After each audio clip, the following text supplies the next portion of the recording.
Hello BookTube, welcome to LizziefayeLovesBooks. I'm Elizabeth, and it's a little late to do a straight out November TBR because at this point we're about a week into November and I've already finished 2 books, but I thought I would do a currently reading and then also a November TBR from this point forward because there's a lot of readathons going on right now, and I also really want to work on finishing the Around the Year in 52 Books challenge as well as the PopSugar Ultimate Reading Challenge. I may not do both of those or even either of those for next year, but I started them for this year and I've spent the last couple of days going through my read list and plugging in the books that fit different challenges and then figuring out what I still need to read between now and the end of the year in order to complete those. I want to get the majority of those read this month if I can, because really for the whole month of December I would love to be able to just read Christmas themed books and have all my challenges out of the way. Now the readathon's going on right now. I believe right now the Rereadathon is starting. That is being hosted by Aoife from Fred Weasley Died Laughing. And then I also just heard about the Borrowathon, and I will link that information down below because I just very quickly looked at that announcement, and that is a challenge to read books that you have borrowed either from the library or someone else. And then there's also, of course, all month long NonfictionNovember. So I have a few of books that will meet each of those readathons that also will meet challenges for Around the Year in 52 Books and the Ultimate Reading Challenge. Let me start though by showing you what I've already finished this month. Now if you read middle grade or YA dystopian at all, I know you've heard of this series, and I finished Death Cure in October, and so this month I have already finished Kill Order. It's this is basically point 5 in the series. It's the prequel to the whole thing, and I actually listened to it on Playaway, and I didn't realize it until he was almost done, but my husband also picked up the print copy because I left it laying around, and he picked it up and read it. He hasn't even read Death Cure, but he picked up this one and he finished it up last night as well. So I told him he really needs to go back and read Death Cure, and we were discussing what we think Fever Code is about. I haven't looked at any of the descriptions or anything like that, but I do want to get on that and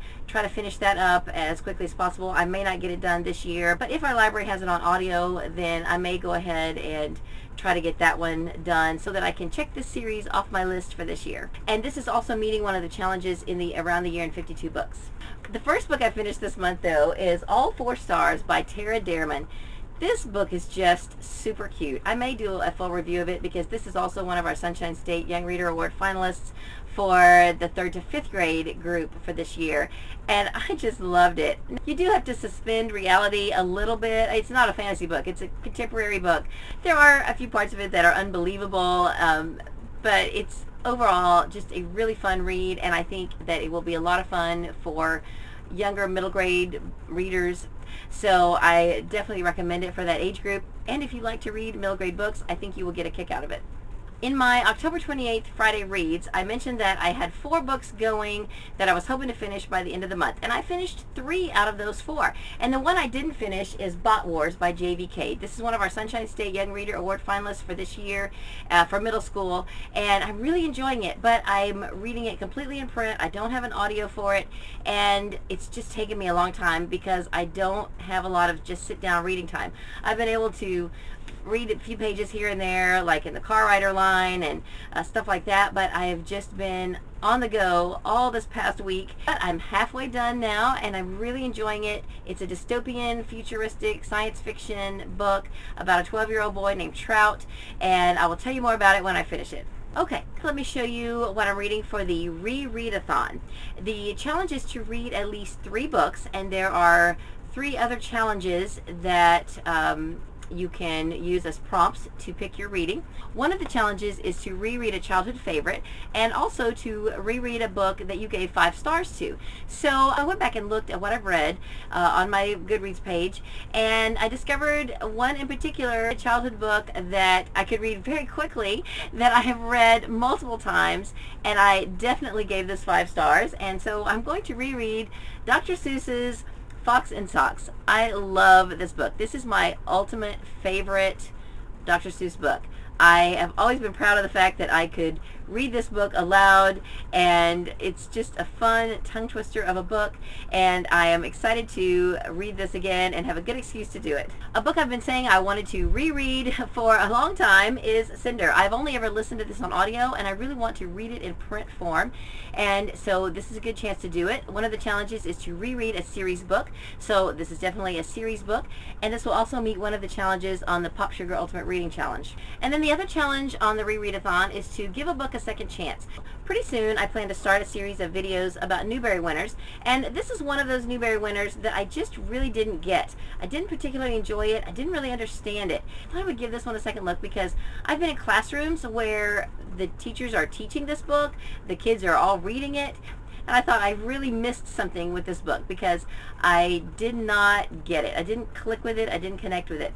So it's Maniac McGee by Jerry Spinelli. It is a Newbery winner from the 90s, and I'm going to give it a second look. Now, the Borrowathon is starting this week, and while I won't be reading only books that I've borrowed, the Maniac McGee book is borrowed from the library, so this will count towards Borrowathon.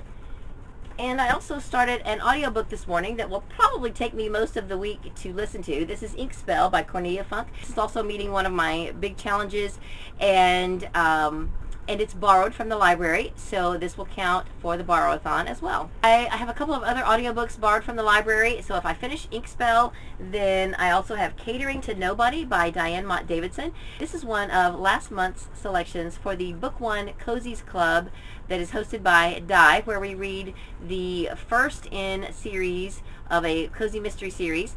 And I did listen to an abridged version of this, and I enjoyed it so much I decided to go back and pick up the full-length version. At whatever point I get done with Ink Spell, I will listen to this one. I also have an audiobook borrowed on my Kindle. It's one of the Sunshine State books for this year. It's called All Fall Down. I started it, I read a couple chapters of it a couple months back, and I even had the physical copy of the book, but it was due at the library. Then I discovered that it was available on Hoopla, so I've been listening to that. I'm just 2 or 3 chapters into it, and so that is borrowed from Hoopla.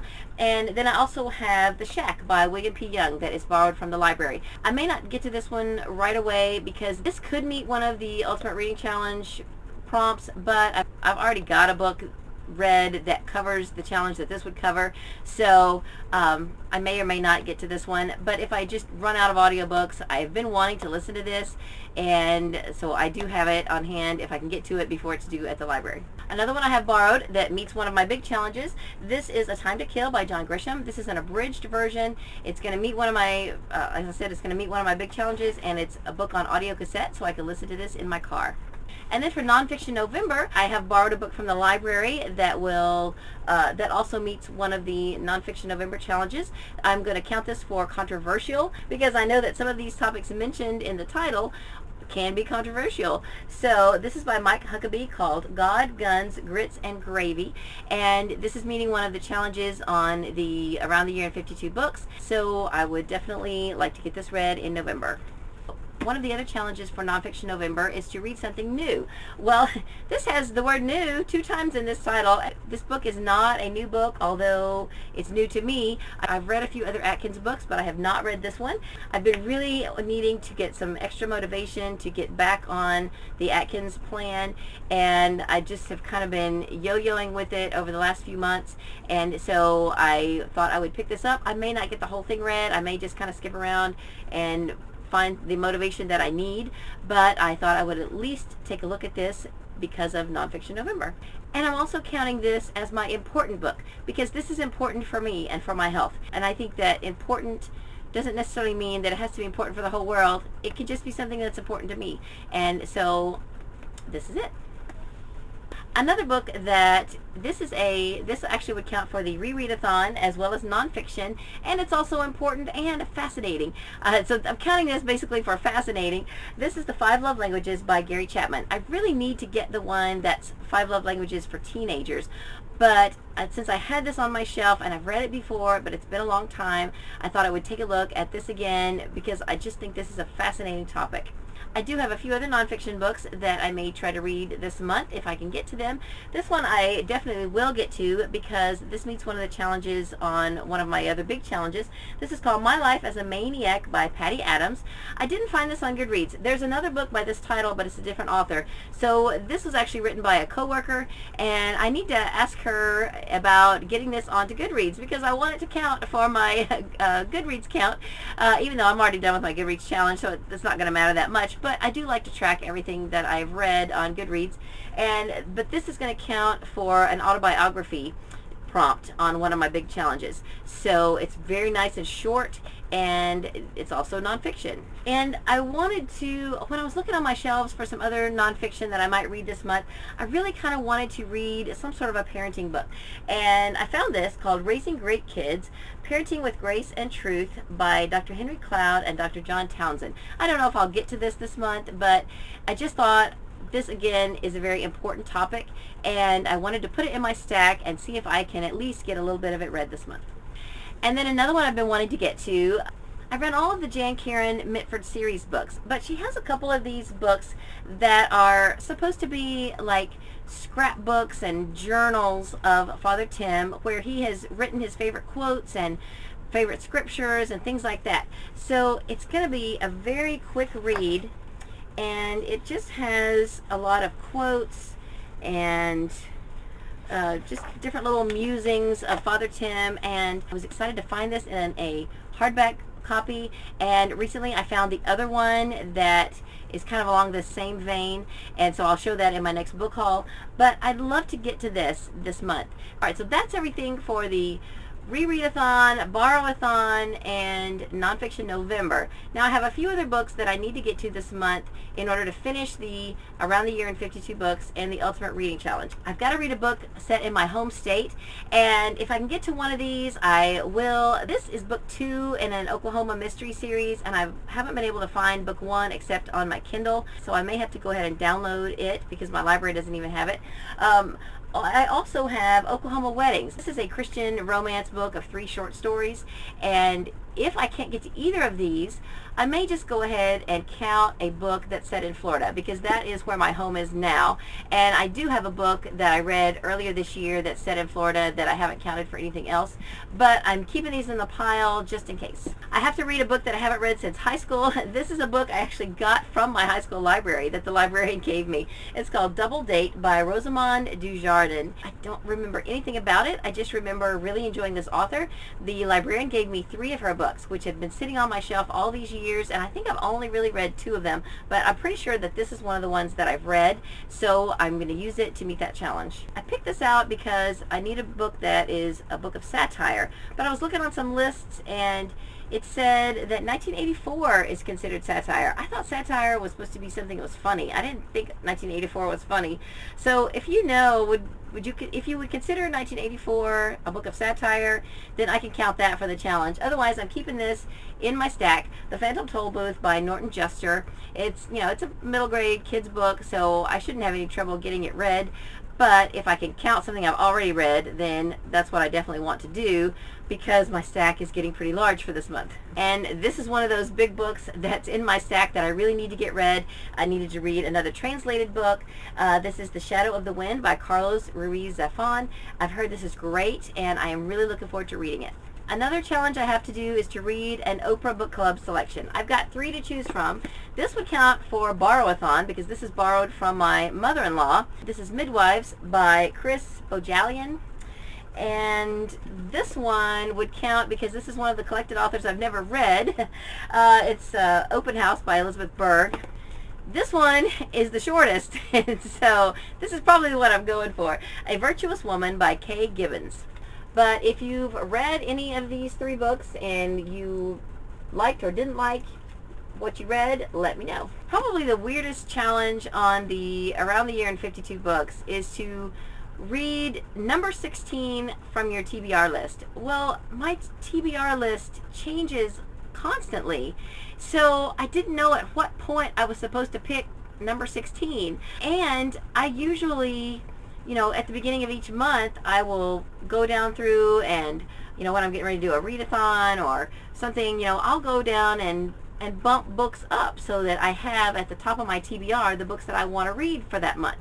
So this one was really hard for me, but at the end of October, when I started looking at what I still needed to read, this book was number 16, and it kind of stayed number 16. I did move a few other books around, but this one was number 16 at the end of October, beginning of November.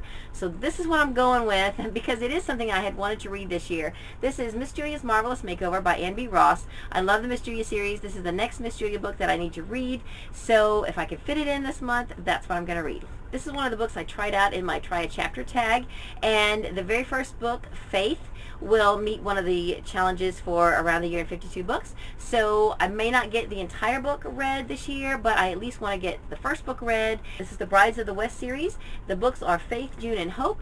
It's by Lori Copeland. And if I can at least get Faith read, then that will meet that challenge. Another challenge that this book will meet, it's called So Deadly by Elizabeth Lynn Casey. This is a cozy mystery from the Southern Sewing Circle series, and I've been wanting to get to this all year, so this is the month to do it.